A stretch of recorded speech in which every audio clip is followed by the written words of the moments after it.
पुराने समय की बात है। एक राज्य में एक राजा राज करता था। उसका राज्य बहुत ही खुशहाल था। धन धान्य की उसके राज्य में कोई कमी नहीं थी।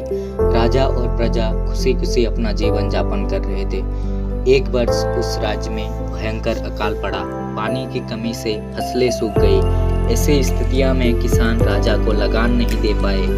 लगान प्राप्त ना होने के कारण राजस्व में कमी आ गई। राजकोष खाली होने लगा। ये देख राजा चिंता में पड़ गए। हर समय वो सोचता रहता, राज्य का खर्चा कैसे चलेगा। अकाल के समय निकल गया। स्थितियां पहले की तरह सामान्य हो गई, किंतु राजा के मन में चिंता भर कर लिया। हर समय उसका दिमाग में यही रहता, राज्य में पुनः अकाल पड़ गया तो क्या होगा। इससे अतिरिक्त अन्य चिंताएं उनके घेरने लगी। पड़ोसी राज्य का भय, मंत्रियों का षड्यंत्र जैसे कोई चिंता ने उसके दिमाग में जगह बना ली। वो अपने ही हालात से बहुत ही परेशान थे। लेकिन राजा जब अपने राजमहल की माली को देखता तो आश्चर्यचकित हो जाता था। दिन भर माली मेहनत करने के बाद शाम को रूखी सूखी रोटी बनाकर खाता और पेड़ के नीचे आराम से सो जाता।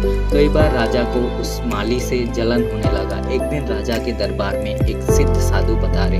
राजा ने अपनी समस्या साधु को बताया और उसे दूर करने के सुझाव मांगा। साधु राजा की समस्या अच्छी तरह समझ गए थे।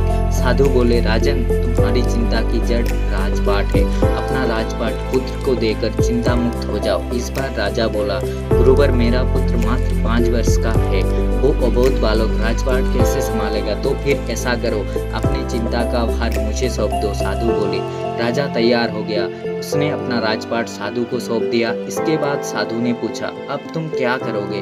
राजा बोला, सोचता हूँ कि अब कोई व्यवसाय करूँ, लेकिन उसके लिए धन की व्यवस्था कैसे करोगे। अब तो राजपाट मेरा है, राजकोष के धन पर भी मेरा अधिकार है। साधु बोले, तो मैं कोई नौकरी कर लूँगा। राजा ने उत्तर दिया, ये ठीक है, लेकिन यदि तुम्हें नौकरी ही करना है तो कहीं और जाने की आवश्यकता नहीं। यही नौकरी तुम कर सकते हो।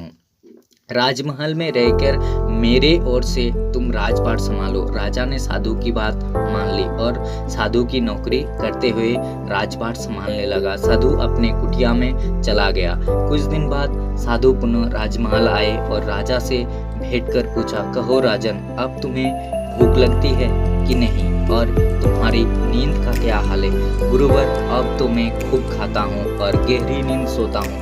पहले भी मैं राजपाट का कार्य करता था, अब भी करता हूँ। फिर ये परिवर्तन कैसा, ये मेरी समझ के बाहर है। राजा ने अपनी स्थितियाँ बताने के साथ ही प्रश्न भी पूछ लिया।